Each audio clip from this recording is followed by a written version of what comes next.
Yo, I may cuss, but I don't curse. Let's get that situated first. Pisces. I'm here for the Pisces people, the Pisces cross watchers. People just want to watch Pisces material. I get it. You know what I'm saying? Of course, I'm a Pisces, but great. I get it. You know what I mean? You're welcome, though. That's my point.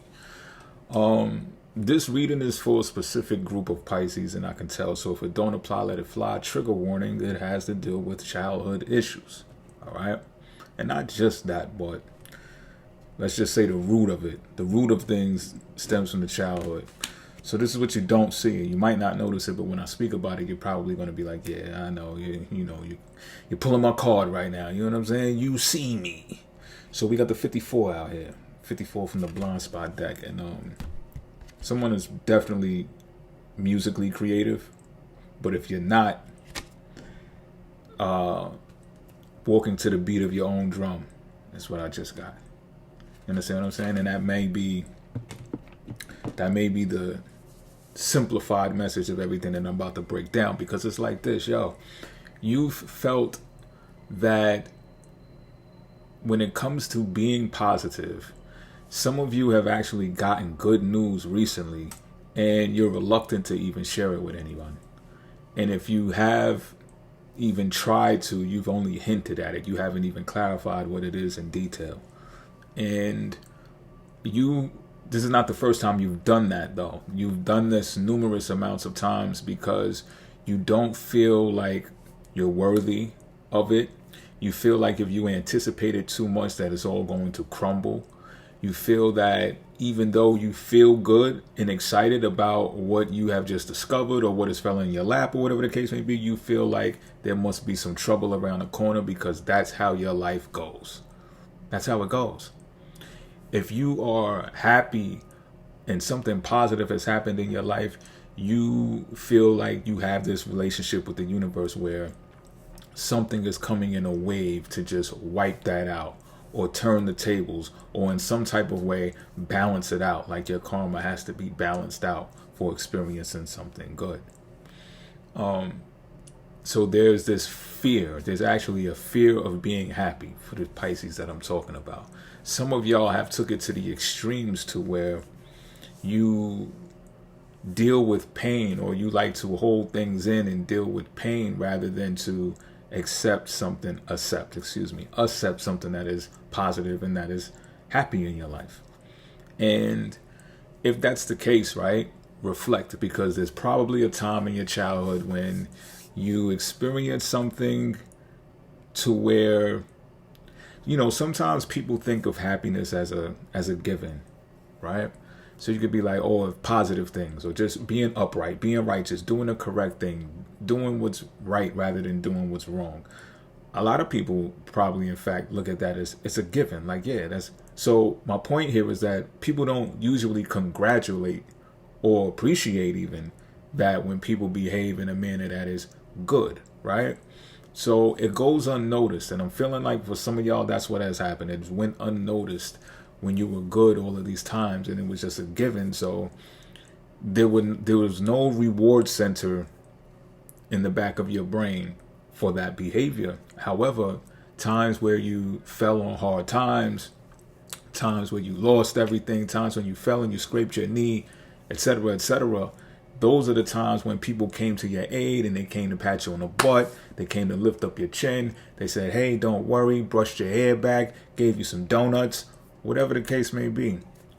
And again, if you dial this back to childhood, you can see how subconsciously this has impacted your mind to where you now associate love with pain, right?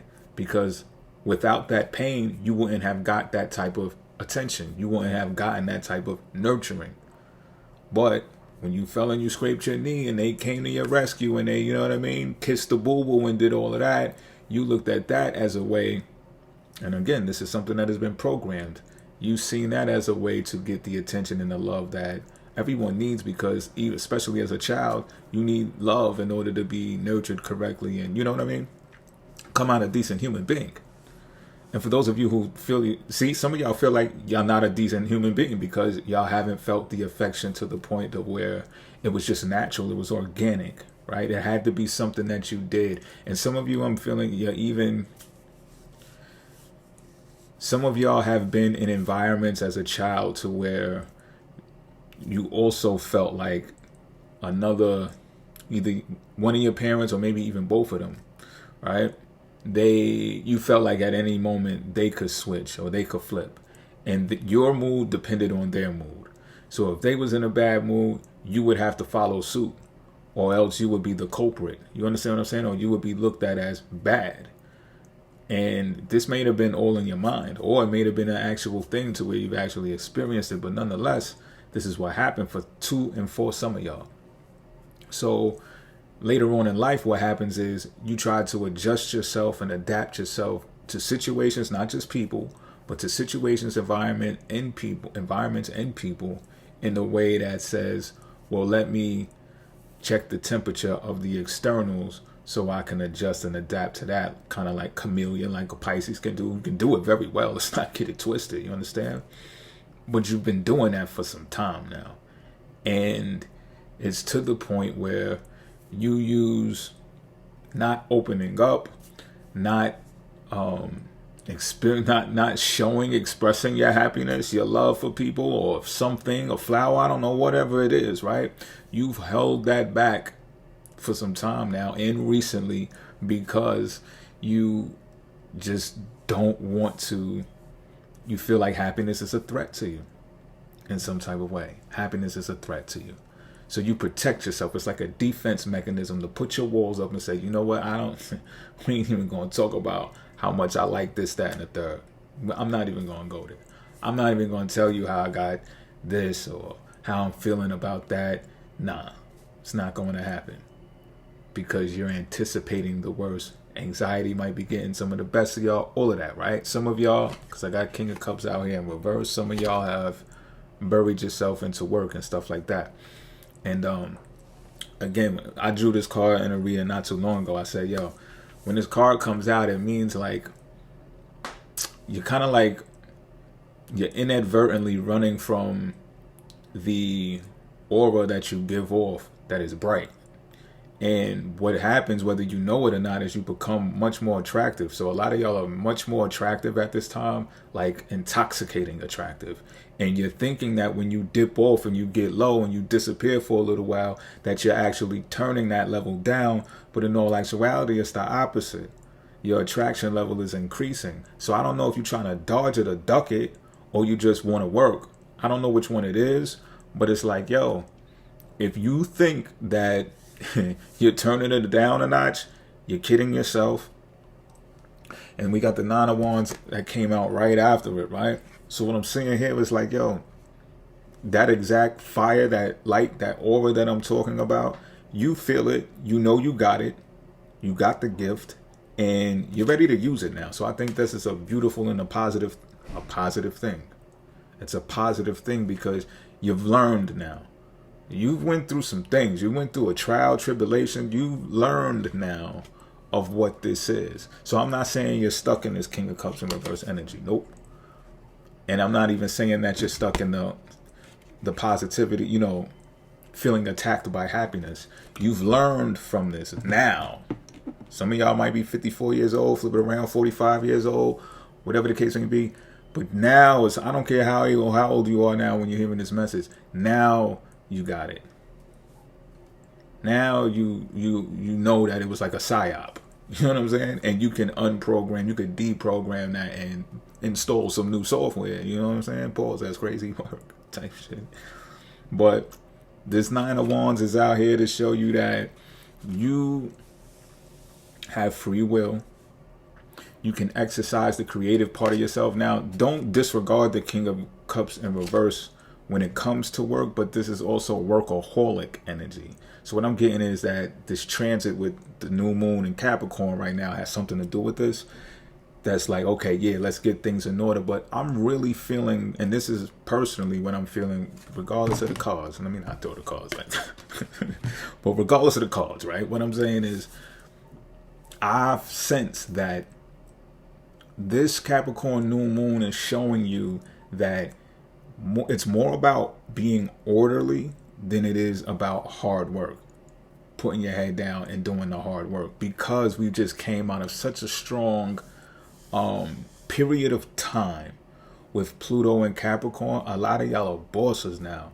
Like I said, y'all been through it. Y'all been through the ringer, the trials, the tribulations. A lot of y'all came out of that with a new vibe of what Capricorn energy is about in general. So what I'm seeing here is, what I'm feeling here, what I'm telling you is this. It is very boss-like and very Capricornian-like to just put things in order, move that here, move that there, move that there, make a list of that bop, bop, bop, bop, runs into that. Okay, put that down and get your 9 of Wands on. You might want to call it work-life balance, call it what you will. But you might get a part of this, a taste of this more than you do the King of Cups in reverse, more than the whole workaholic energy. You understand what I'm saying? Because it must be needed right now. It's a new moon. It's a new Capricorn. Change it up. Look, the slavery structure is gone. I don't know who needs to hear this, but I hope you hear it. Even if you don't want to hear it, I just hope you hear it. The slavery structure is gone. Now, look, for political purposes, right, I think that there's a lot of hype behind how they're trying to get it back. You know what I'm saying? But me, personally, I just think that's a ploy because it makes it exciting. It's sexy. So that's why it's put out there.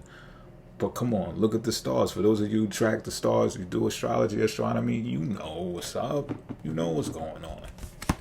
Pluto has returned. You know what's going on. 1776, Pluto was right here. What do you think is happening right now? So come on, don't get scared is my point there.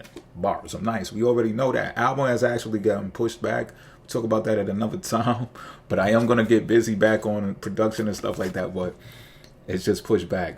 Mars retrograde, y'all. And I'm not being fearful of none of that. I'm just keeping it a beam. Mars retrograde right now is just like, you didn't see this coming, did you? But it's a positive thing. I'm not looking at it negatively. You know what I'm saying? Despite how charged up I was ready to do it. But some of y'all can also have projects on the line that you was just ready to get out there. You know what I'm saying? And it's okay.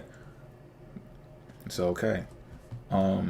Six of Swords is actually saying that you're protected in this journey.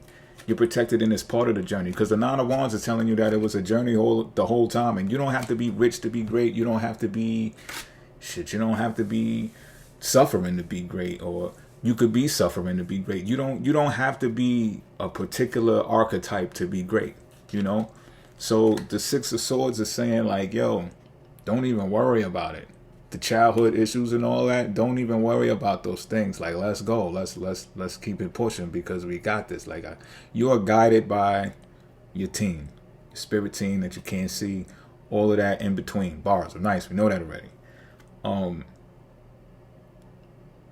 Just real fast, I get something else dealing with health as well. Be much more health conscious this time around. And I mean the little things. Like, Like, I'm gonna come more forefront with this. What I'm saying is like there's like mineral deficiencies based upon what zodiac sign you are. So that's what I'm studying right now. So it's like look for those things, and depending on what sun sign you are, and focus on those things. So when I say little things, it's like, yo, what will you mix into your rice or your couscous or whatever it is, your oatmeal, you know what I'm saying? What are you going to mix into that? What fruits, what vegetables, because what seasonings, because they're going to have a large impact on your health. It always has. You just been, some of us have been taken away from that. Some of us get distracted. Is also King of Cups in reverse energy is distraction. You know what I mean? Distractions. I'll tell you an example. Like, some of y'all might see them Popeye commercials that'll pop up, 2 chicken sandwiches for $8. And you like, yeah, I'm about to jump on that. That's quick. That's fast. I go right to the store. I get it. Listen, B. Listen. You understand what I'm saying? I ain't trying to be judgmental. I don't want to get preachy because then I feel like I'll just mess up the whole entire reading. But this is where we're going to part ways, you heard? That's what I got for y'all. Hope y'all enjoyed it. Hope you got something from it. And I'll see y'all next time. I'm out. Oh, Happy New Year. It's really not the Happy New Year for me not because I'm not being positive. I'm just saying it's just like my solar return is the new year. So, I'm an astrologer. What do you expect? All right. Until next. Y'all get what I'm saying, though.